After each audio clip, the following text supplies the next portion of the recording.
You're watching WNDU TV, Channel 16, South Bend. Live from the WNDU studio, this is News Center 16. Coverage you can count on. A new development tonight in the case of the triple murder in Lakeville. News Center 16 has learned more charges will be filed against one of the suspects. Good evening, everyone. I'm Jay Hermosinski. Tomorrow, the prosecutor expects felony murder charges to be filed against an 18-year-old suspect.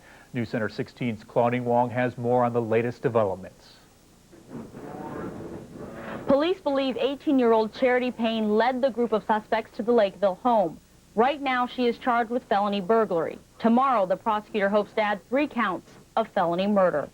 We have prepared charges for felony murder against Miss Payne, and they're awaiting a judge's determination of probable cause tomorrow. And as of this weekend, this man, George Tinsley, has been added to the list of suspects who sit behind bars. He is the 5th suspect and was just picked up in Detroit. He has been initially charged with Class A felony burglary and will be probably brought back to South Bend in about a week. We do believe that there are other suspects. It's a matter now of developing the evidence to charge additional people. The prosecutor believes there may be anywhere from 2 to 3 more suspects. We will have much more on the story tonight on the late edition of News Center 16. Reporting from the newsroom, Claudine Wong, News Center 16. Today, anti-abortion activists took their message to the streets.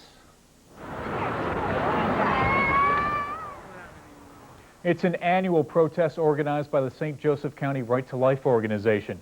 Local church congregations and others gathered at the busy intersection of Ironwood and State Road 23 in South Bend to speak out against abortion. Organizers say October is Respect Life Month. And there's now a little more elbow room at Little Flower Church. Today brought dedication ceremonies for a new addition. It houses a gymnasium that doubles as a meeting hall. The room also features a stage allowing Little Flower to put on its first dramatic production next weekend, The Lion, the Witch, and the Wardrobe. Just ahead, meet a Michiana girl whose story will inspire you. Plus, Dick Addis will take a look at our work week forecast. Stay with us.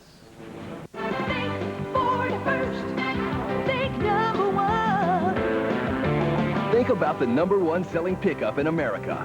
Because now for just $249 a month, you can get a Ford F-150 XLT with air conditioning, AM/FM stereo cassette, power windows, locks, and more. Where can you get a built Ford Tough F-150 XLT for just $249 a month with all that? Where do you think? Your Northern Indiana Ford dealers think Ford first.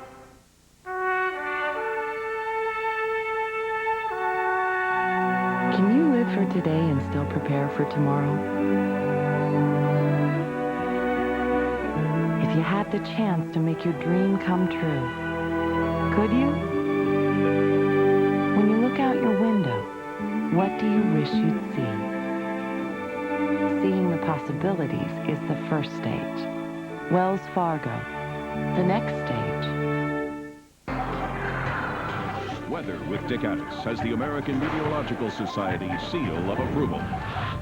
It looks like these warm temperatures will hang around at least for a few more days. Well, for at least another day. I hope you enjoyed today because it was a beauty. The whole weekend was a beauty, but there are some clouds on the way. Our satellite view of today shows the way they're approaching, and the problem is, will they bring us any rain? Well, as far as our Olympic update, local forecast is concerned, not tonight. Partly cloudy and mild, low of about 60.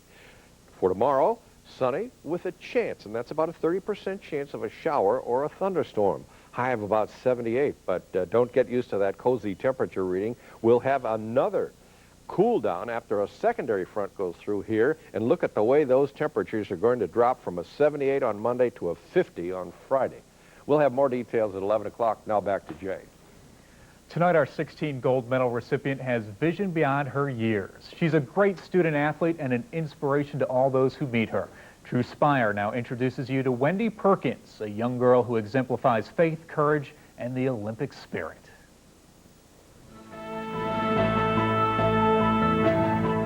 At Elkhart Baptist Christian School, the motto is education impacting hearts. Well, there's a particular student here who has been impacting just about everybody's heart she meets. Wendy Perkins is a senior at EBCS, and as you can see, she's quite popular. But Wendy can't see. She lost her sight almost 2 years ago, but still acts in school plays and made the school's cross-country team as well. I got the opportunity firsthand to work with her, and I just saw a girl who's just incredibly driven to not be limited, and the courage that demonstrated was just amazing to me.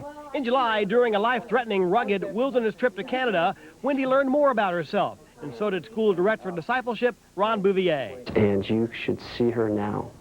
Not that she wasn't a great girl to begin with, but now she's operating and flourishing in a world that most people could never even survive in. For Wendy, her accomplishments most sighted people find difficult are all part of her proving to others and herself that a handicap like the loss of sight doesn't have to stop or even slow you down. Just to show them that they can do whatever they want. Nothing has to be in their way. Wendy, I want to present you, this is a gold medal with our Gold Medal Award. In Elkhart, Drew Spire, NewsCenter 16. Way to go, Wendy. We'll have a complete wrap of all the day's news tonight at 11. NBC's Olympic coverage continues after this break.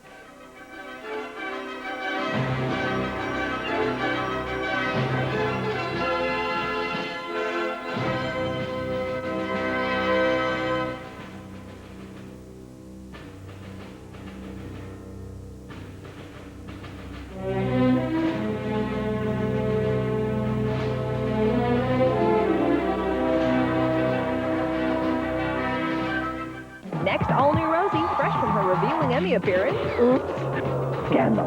Oscar winner Gina Davis, soon to star in her very own sitcom. Gina Davis kicking a little butt. You go, girl. Plus, from Judging Amy, Rosie judges Tyne Daly. You do not have a good theme song. I don't just know like Judging Amy. And for the first time on Rosie, 11-year-old actress Hayden Panettiere. Next, all-new Rosie. It's the Rosie O'Donnell Show. Monday at 4 on Channel 16.